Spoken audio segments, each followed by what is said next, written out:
Hello namaste welcome back to my YouTube channel వెసీ paradise. I am Gajavalli Sai Sahiti. ఈరోజు special dahi puri.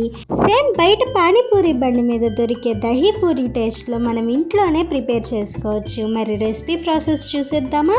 Let's begin the recipe process. First stuffing కోసం 1 cup పచ్చి బఠానీలు 8 నుంచి 10 గంటలు నానబెట్టుకోవాలి. ఇన్ కేస్ మీకు కనుక అంత టైం లేదనుకోండి, వేడి నీళ్ళల్లో కొంచెం బేకింగ్ సోడా యాడ్ చేసుకొని ఒక 4 నుంచి 5 గంటలు నానబెట్టుకుంటే సరిపోతుంది. 1 కప్ అంటే అప్రాక్సిమేట్గా 2 గుప్పెళ్ళు పచ్చి బఠానీలు సరిపోతాయి.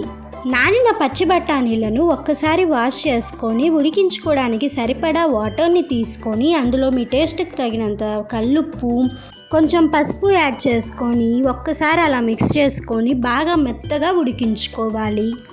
అలాగే 2 మీడియం సైజు బంగాళదుంపలు తీసుకొని ఈ విధంగా కట్ చేసుకొని అందులో కూడా కొంచెం కల్లుప్పు, కొంచెం పసుపు యాడ్ చేసుకొని వీటిని కూడా మెత్తగా ఉడికించుకోవాలి.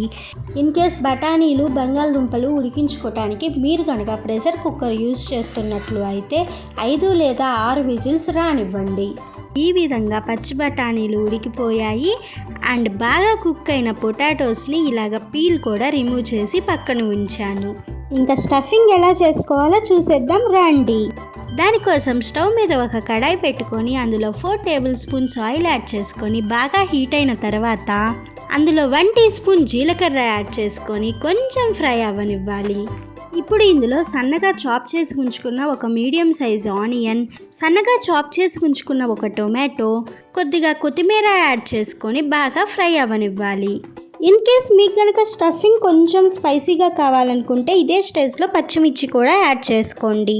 ఒక 50% ఫ్రై అయిన తర్వాత ఇందులో టేస్ట్కి తగినంత సాల్ట్, చిటికెడు పసుపు, మీ స్పైస్ లెవెల్స్ని బట్టి కారం యాడ్ చేసుకొని బాగా కుక్ అయ్యేంత వరకు వెయిట్ చేయాలి.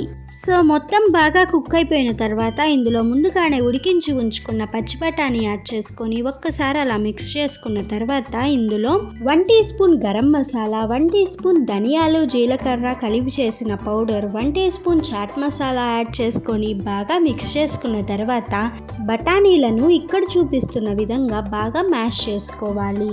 చెప్పాలంటే తవా మీద చేసుకున్నారు అంటే మ్యాష్ చేయడానికి చాలా ఈజీగా ఉంటుంది.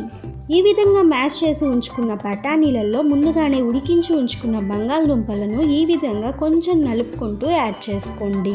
ఇప్పుడు మొత్తాన్ని కూడా బాగా కలుపుకొని లో ఫ్లేమ్ మీద 1 మినిట్ ఫ్రై చేసుకోవాలి. తర్వాత ఈ విధంగా మరొక్కసారి మ్యాష్ చేసుకోవాలి. ఇప్పుడు ఇందులో 100 ml పానీ యాడ్ చేసుకోవాలి. పానీ ఎలా చేసుకోవాలో నేను ఆల్రెడీ కట్లెట్ వీడియోలో చూపించాను. లింక్ కావాలంటే డిస్క్రిప్షన్లో ఉంటుంది, వెంటనే వెళ్ళి చూసేయండి. ఒక 2 మినిట్స్ అలా మ్యాష్ చేసుకున్న తర్వాత 1 మినిట్ మీడియం ఫ్లేమ్ మీద వదిలేయాలి.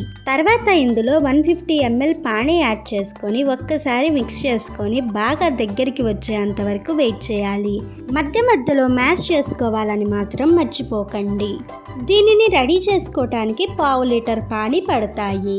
కొంచెం సేపటికి ఈ విధంగా స్టఫింగ్ రెడీ అయిపోతుంది. ఇప్పుడు స్టవ్ ఆఫ్ చేసుకొని దీనిని పూరీలోకి ఎలా స్టఫ్ చేసుకోవాలో చూసేద్దాం రండి. ఫస్ట్ మీకు కావాల్సిన పూరీస్ని ఒక ప్లేట్లోకి తీసుకొని హోల్స్ చేసుకోండి.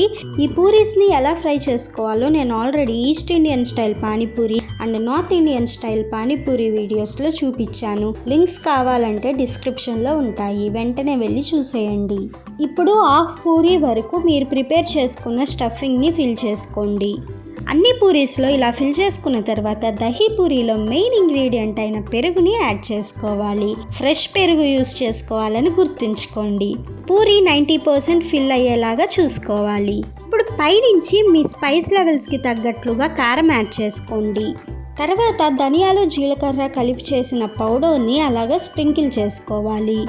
తర్వాత కొంచెం చాట్ మసాలాను కూడా స్ప్రింకిల్ చేసుకోండి. మీరు చాట్ మసాలా ప్లేస్లో లెమన్ జ్యూస్ అయినా యూస్ చేసుకోవచ్చు.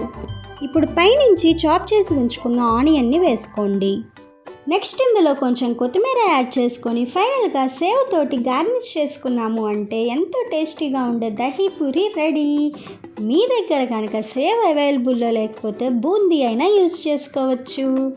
పక్కా స్ట్రీట్ స్టైల్లో దహీ పూరి రెసిపీ నచ్చిందా? అయితే ఖచ్చితంగా ట్రై చేసి చూడండి. Stay tuned for more interesting recipes. Please do watch, like, share, comment and subscribe to my YouTube channel.